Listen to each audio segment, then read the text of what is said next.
अस्सलाम वालेकुम एवरीवन, मैं हूं डॉक्टर सहर चावला आपकी खिदमत में हाजिर अपने वादे के मुताबिक एक और इन्फॉर्मेशनल वीडियो के साथ। और आज जो टॉपिक मैं डिस्कस करने वाली हूं वो मेरे समेत हम सबके इंटरेस्ट का टॉपिक है कि ये जो इंटरमिटेंट फास्टिंग है जो इतनी ज़्यादा ट्रेंड में है, ये वेट लॉस के लिए वाकई कितनी मौसर है, ये करती क्या है और हम सब पर इंटरमिटेंट फास्टिंग असर क्यों नहीं करती। यानी हम में से बहुत सारे जो इंटरमिटेंट फास्टिंग करते हैं and it works wonders for them, और हम में से बहुत सारे हैं जो इंटरमिटेंट फास्टिंग करते हैं और उनको उससे कोई फ़ायदा नहीं होता। तो आज हम बात करेंगे कि इंटरमिटेंट फास्टिंग के वैसे तो बहुत सारे फ़वाइद हैं, तो लेकिन उन सब फ़वाइद पे हम फिर कभी बात करेंगे। आज हम सिर्फ इंटरमिटेंट फास्टिंग के वेट लॉस के हवाले से बात करेंगे कि वो वेट लॉस कैसे करती है, और हम ये बात करेंगे कि आप उसमें क्या गलतियां करते हैं तो वो आपके पास वेट लॉस नहीं कर पाती है। अब इंटरमिटेंट फास्टिंग आपके पास है क्या? फास्टिंग का मतलब है एक स्पेसिफिक पीरियड ऑफ टाइम जिसमें आप अपने आप को खाने पीने से दूर रखते हैं, खाने पीने से डिप्राइव रखते हैं। इंटरमिटेंट का मतलब है पीरियोडिक, रेगुलर यानी इंटरवल्स के साथ। तो मैं सबसे पहले आपकी और नाजरीन की, हम सब की ये मिसकॉन्सेप्शन जो है इसको बबल बस्ट करना चाहूँगी, दूर करना चाहूँगी कि intermittent fasting is not a diet plan. Intermittent fasting is a pattern of eating. आप पहले एक पैटर्न ऑफ ईटिंग में फॉलो करते हैं और उसके बाद आप डाइट प्लान बनाते हैं। अब जब एक रिस्ट्रिक्टेड इंटरवल ऑफ टाइम है, जैसे मैं आपको बता चुकी हूँ, जिसमें आप खा सकते हैं, तो इसकी खासियत क्या है कि नॉर्मली हमारे पास बॉडी जो है वो एनर्जी किस चीज़ से डिराइव करती है? नॉर्मली हमारे पास बॉडी जो है एनर्जी, अपना फ्यूल जो है वो खाने से लेती है। जब आप इंटरमिटेंट फास्टिंग पे जाते हैं, आप उसको दो हिस्सों में डिवाइड करते हैं। एक आपका ईटिंग पीरियड होता है और एक आपका नॉट ईटिंग यानी कि आपका विंडो पीरियड होता है। तो विंडो पीरियड आपके पास जितना लंबा होता जाता है, बॉडी में आपके पास एक हार्मोन इंसुलिन, उसके लेवल्स नीचे जाना शुरू कर देते हैं। अब इंसुलिन हमारे पास क्या करता है? नॉर्मली इंसुलिन हमारे पास ये करता है कि जब हम खाना खाते हैं और हमारी बॉडी में ग्लूकोज के लेवल्स, हमारी बॉडी में न्यूट्रिएंट की मिकदार बढ़ती है, इंसुलिन उसको मसल सेल्स के अंदर लेके जाता है, इंसुलिन उसको फैट सेल के अंदर लेके जाता है, वो उसको इस्तेमाल करते हैं और खाने के फ्यूल को एनर्जी में कन्वर्ट करते हैं।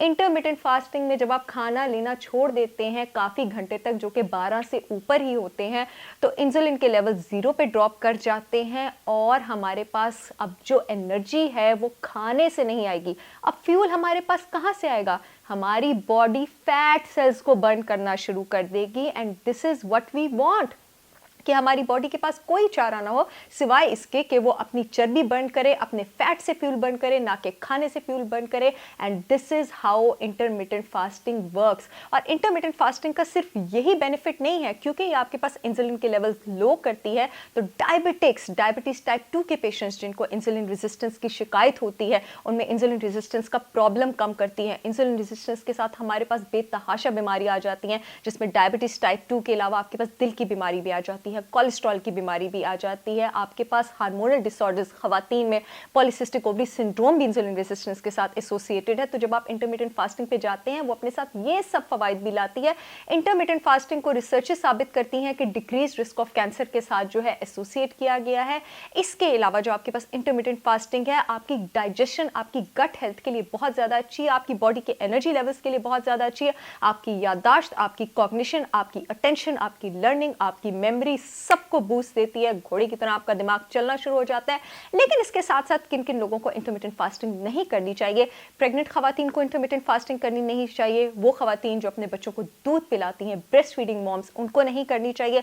वो खवातीन जो कंसीव करना चाह रही हैं, उनको अपने न्यूट्रिशनिस्ट और डॉक्टर के मशवरे के बगैर नहीं करनी चाहिए। Children and teenagers should not do intermittent fasting. अभी वो ग्रोइंग स्टेज में है और उनको अपने आप को इस तरह के विंडो पीरियड्स में डालने की ज़रूरत नहीं है कि वो अपने आप को न्यूट्रिएंट से डिप्राइव करें। इसके अलावा डायबिटीज टाइप 2 के पेशेंट्स, हाँ, डायबिटीज टाइप 2 के रिवर्सल के लिए यूज होती है। मैं खुद अपने क्लाइंट्स को कराती हूँ और अल्हम्दुलिल्लाह रिजल्ट्स भी अचीव हो रहे हैं। लेकिन अपने न्यूट्रिशनिस्ट से गाइडेंस लिए बगैर आपने अपना विंडो पीरियड और अपना डाइट प्लान जो है वो डिसाइड नहीं करना। ईटिंग डिसऑर्डर्स जिन लोगों को हैं, उन लोगों ने इंटरमिटेंट फास्टिंग जो है वो नहीं करनी है। जो लोग अंडरवेट हैं उन्होंने तो बिल्कुल भी नहीं करनी है, और जिनको लो ब्लड प्रेशर की शिकायत रहती है उन्होंने भी नहीं करती हैं। अब हम आ जाते हैं उन कॉमन मिस्टेक्स और उन मिसकंसेप्शंस की तरफ जिसकी वजह से आप इंटरमिटेंट फास्टिंग को अपने बेनिफिट के लिए यूज नहीं कर पाते। सबसे पहले मिसकंसेप्शन जो आपके माइंड में भी नहीं है, इनहिबिशन। हम खाने को किस चीज़ से जोड़ते हैं? हम खाने को सर्वाइवल से इक्वेट करते हैं। हमें ऐसे लगता है कि हमसे हमारा खाना छीन लिया जाएगा तो हमसे हमारा सर्वाइवल छीन लिया जाएगा, तो हम इंटरमिटेंट फास्टिंग स्टार्ट ही नहीं करते हैं। लेट मी टेल यू, अगर आप डिक्शनरी खोलें तो स्टारवेशन का मतलब है कि आप खुद को सफ़र करवा रहे हैं, यहाँ तक कि आप डेथ तक पहुँच रहे हैं खाना छोड़ के। फास्टिंग का मतलब खुद को सफ़र करवाना नहीं है। फास्टिंग का मतलब है एक खास पीरियड ऑफ टाइम तक के लिए खाने को छोड़ना, जब तक कि आप दोबारा अपने उस ईटिंग पीरियड में नहीं आ जाते हैं। आप अपने आप को न्यूट्रिएंट से डिप्राइव नहीं कर रहे हैं, आप अपनी बॉडी का, लेट मी टेल यू, सिर्फ फ्यूल सोर्स स्विच कर रहे हैं। अब आप खाने से फ्यूल नहीं बर्न करेंगे, अब आप अपनी बॉडी में मौजूद स्टोर्ड रिजर्व से एनर्जी बर्न करेंगे, जो काफ़ी अरसों से आप खाना खा रहे हैं और वो आपकी बॉडी में स्टोर्ड है। And this is absolutely healthy, this is absolutely normal, in fact this repairs your organs. दूसरी हमारे पास इनहिबिशन क्या आती है? हम तो स्टार्ट कर देते हैं जी, लोग हमें डिस्करेज करना शुरू कर देते हैं कि नहीं, तुम्हें हर थोड़ी देर बाद खाना चाहिए, तुम अपने आप को बहुत ज़्यादा स्टार्व कर रहे हो। तो देन अगेन इसका जवाब मैं दे चुकी हूँ, आप अपने आप को स्टार्व नहीं कर रहे हैं। नंबर 3, अगर हमें पहले 2 से 3 हफ्ते में इंटरमीडिएट फास्टिंग में रिजल्ट्स नज़र नहीं आते हैं तो हम फौरन डिसहार्ट होके बैठ जाते हैं। देखें, आप वेट लूज करके हेल्दी नहीं होते, ज़रूरी है आप हेल्दी होके भी वेट लूज करते हैं, अगर आपको मेरी बात की समझ आई है। खास करके वो लोग जो मिडिल एजेड हैं, वो खवातीन जो मीनोपॉज हो चुका है, जिनके पीरियड्स खत्म हो चुके हैं, आप लोगों के जो मेटाबॉलिक ऑर्गन्स होते हैं उनकी एट्रोफी हो चुकी होती है, उनका फंक्शन कम हो चुका होता है, उनका साइज छोटा हो चुका होता है। जब आप लोग इंटरमीडिएट फास्टिंग शुरू करते हैं, आपकी बॉडी का पहला रिस्पॉन्स जो होता है वो वेट लॉस नहीं होता। आपकी बॉडी का पहला रिस्पॉन्स अपने ऑर्गन्स की रिपेयर होता है और अपनी डिटॉक्सिफिकेशन होता है। जब आप अपने ऑर्गन्स को रिपेयर करते हैं, फिर आप वेट लॉस की तरफ आते हैं। 1-1.5 महीना आपने हिम्मत नहीं हारनी। अगर आपके एनर्जी लेवल्स 10-12 दिन बाद ऊपर जाने शुरू हो गए हैं, आपका हाजमा बेटर हो रहा है, आपके जो मेंटल फंक्शंस हैं वो आप बेटर परफॉर्म कर रहे हैं, आप अपनी बॉडी में जान फील कर रहे हैं, तो इसका मतलब है आप बिल्कुल सही जा रहे हैं, आप अपनी इंटरमिटेंट फास्टिंग को कंटिन्यू करें। नेक्स्ट गलती जो लोग करते हैं, if it is working excellent, they change their plan. If something is working excellent, you don't change it. You continue it. You change things when they are not going your way. अब वो जब change कर देते हैं, then they start consuming too much calories. वो फल ज़रूरत से ज़्यादा खाना शुरू कर देते हैं, ग्रेन ज़रूरत से ज़्यादा खाना शुरू कर देते हैं, तो उनको ये नहीं पता लगता कि वो अपनी कैलोरी काउंट जो है अनजाने में इंक्रीज कर देते हैं। Let me tell you, if you take too much of carbs even in your eating period, आप अपने आप को नॉकआउट कर सकते हैं उस फैट बर्निंग स्टेज से, जिस फैट बर्निंग स्टेज में हम आपको डालना चाह रहे हैं। इससे अगली गलती जो लोग करते हैं वो बहुत तेज़ी से स्टार्ट करते हैं। अरसे से आप वो अमेरिकन डाइट और जंक फूड और अनहेल्दी पैटर्न्स के आदी हैं, and all of a sudden आप अपने आप को दिन में 2 मील्स पे डाल देते हैं। अल्टीमेटली हम इंटरमिटेंट फास्टिंग में लोगों को 2-2 मील्स में भी लेके आते हैं, लेकिन वो 3-3, साढ़े 3 महीने बाद होता है। आपने एकदम 2 मील्स पे नहीं जाना। वैसे भी जब आप शुगर छोड़ते हैं, आप अनहेल्दी लाइफस्टाइल छोड़ते हैं, you get headaches, you become irritable, आपको भूख भी बहुत ज़्यादा लगती है, इनिशियली आपके एनर्जी लेवल्स भी लो होते हैं, गट इरिटेशन भी होती है। तो अगर आप इमीडिएटली उसमें जंप करेंगे, आप अपनी मोटिवेशन लूज करेंगे, और साथ ही 2-2 मील्स में आपको इतना डर होगा कि अब इसके बाद तो मैं सिर्फ दिन में 2 बार ही खा सकता हूँ, तो आप क्या करते हैं? आप अपने आप को अगेन एक्स्ट्रा कैलोरी कंजप्शन की तरफ लेके जाते हैं और आप बहुत ज़्यादा खाना जो है उसको कंज्यूम करना शुरू कर देते हैं, अपने आप को स्टफ करना शुरू कर देते हैं।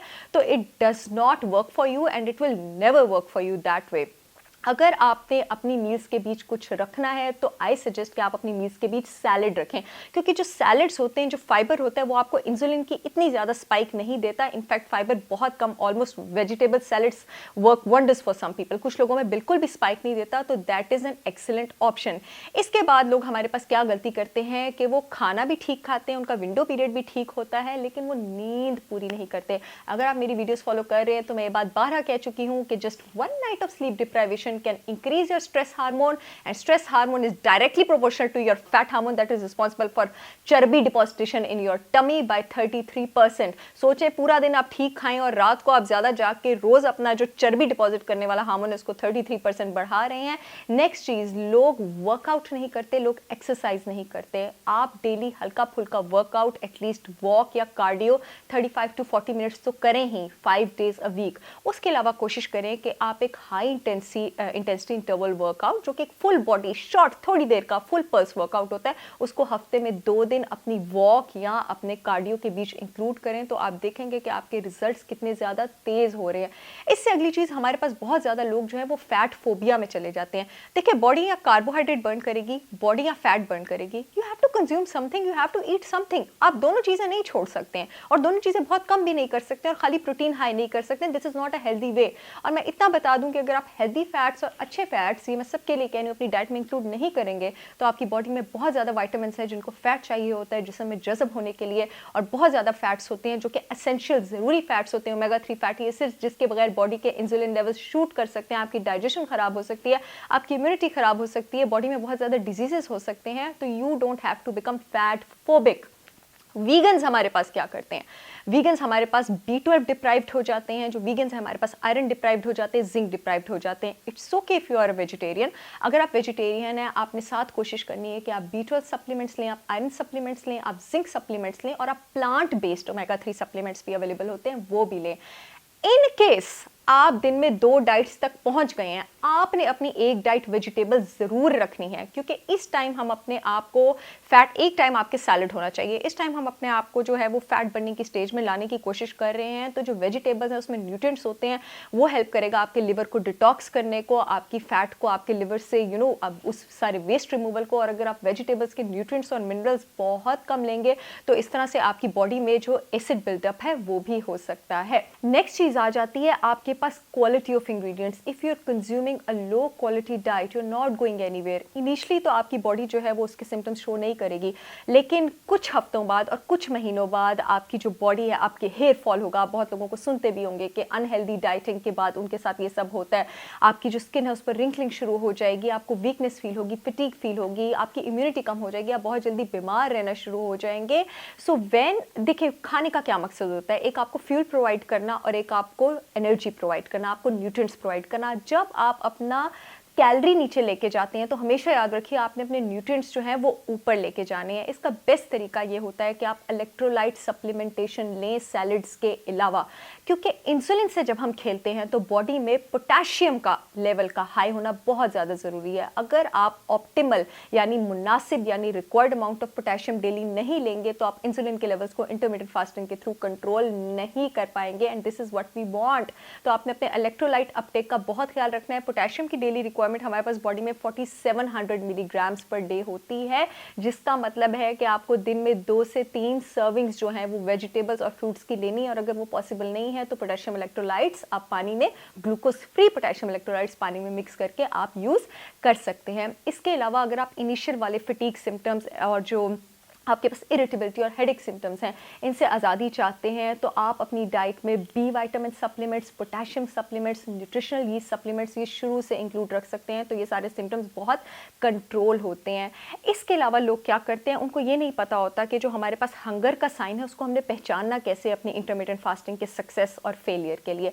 अगर आपकी हंगर थोड़ी बहुत है, इतनी है कि आप उसको कंट्रोल करके सस्टेन्ड एनर्जी लेवल्स के साथ अगली मील तक पहुंच जाते हैं, इसका मतलब है आप इंटरमिटेंट फास्टिंग को ठीक तरीके से कर रहे हैं। लेकिन अगर आपकी हंगर की लेवल आपको दूसरों के साथ लड़ने पे मजबूर करती है, सर में दर्द करती है, आप पढ़ने काम करने के काबिल नहीं है, तो इसका मतलब है कि आप बहुत फास्ट जा रहे हैं। इस वक्त आपको अपना विंडो पीरियड छोटा करने की, आपको अपनी कैलोरीज बढ़ाने की और मील्स इंक्रीज करने की ज़रूरत है, तो उस पर आप काम कर सकते हैं। इसके बाद जो लोग गलती करते हैं, गूगल पर अन्यवार रिसर्च करते हैं और उनको जो पैटर्न्स नज़र आते हैं उसमें से अपनी सहूलत के हिसाब से पैटर्न डिस्कस कर लेते हैं। मैं अपने क्लाइंट्स को जो पैटर्न रिकमेंड करती हूँ और इन जनरल पैटर्न रिकमेंड करती हूँ, that is the 16 to 8 pattern, और ये बिगिनर्स के लिए होता है। यानी 16 घंटे आपने कुछ नहीं खाना और आपका 8 घंटे का ईटिंग पीरियड है, और ये रूटीन आपकी थ्रू आउट रहती है कम से कम 15 दिन। उसके बाद आप अपने पास चीट डे करते हैं। लोग दूसरे पैटर्न्स में क्या करते हैं, आपने 5x2 पैटर्न फॉलो नहीं करना, यानी 5 दिन आप जो मर्जी खाएं और उसके बाद हफ्ते में 2 दिन आप सिर्फ 500 कैलोरीज लेंगे। ये बिल्कुल फेलियर है। एक तो 5 दिन आप जो मर्जी खा रहे हैं तो आप हेल्दी डाइट नहीं ले रहे हैं, यानी आप अपनी बॉडी को हेल्दी नहीं कर रहे हैं, आप सिर्फ सूख के कांटा बनना चाह रहे हैं। और उसके बाद 2 दिन आप 500 कैलोरीज ले रहे हैं, ये बहुत ज़्यादा कम है और ये इतना काफ़ी नहीं है टाइम कि आप अपनी बॉडी की इंसुलिन सेंसिटिविटी बढ़ा सकें और इंसुलिन रेजिस्टेंस कम कर सकें। एक और पैटर्न जो लोग फॉलो करते हैं और जो मैं सजेस्ट नहीं करती हूँ, मैं सिर्फ 16 into 8 पैटर्न सजेस्ट करती हूँ फॉर द बिगनर्स, फिर हम उनका जो विंडो पीरियड का घंटे हैं वो बढ़ाते जाते हैं।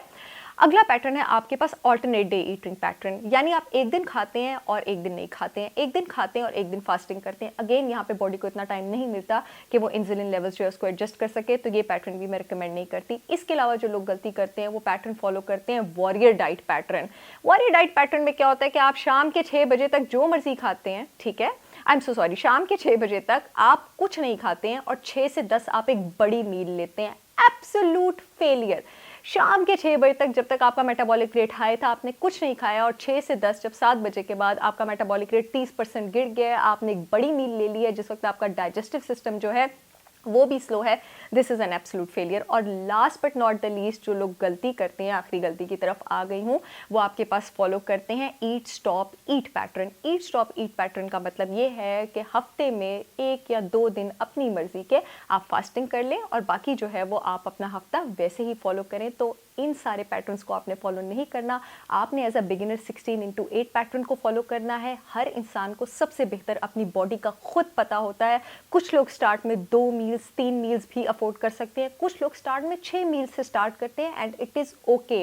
Move at your own pace and don't move individually, move with the guidance of an expert. हर एक की बॉडी डिफरेंट है, हर एक की बॉडी की एनाटमी और फिजियोलॉजी डिफरेंट है। इंशाल्लाह बहुत जल्द आपके साथ एक और वीडियो में बात करूंगी कि इंटरमिटेंट फास्टिंग के विंडो पीरियड में आप कौन से खाने ले सकते हैं, कौन सी ड्रिंक्स ले सकते हैं जिससे आपके इंसुलिन लेवल स्पाइक नहीं होंगे और आपको नुकसान नहीं होगा।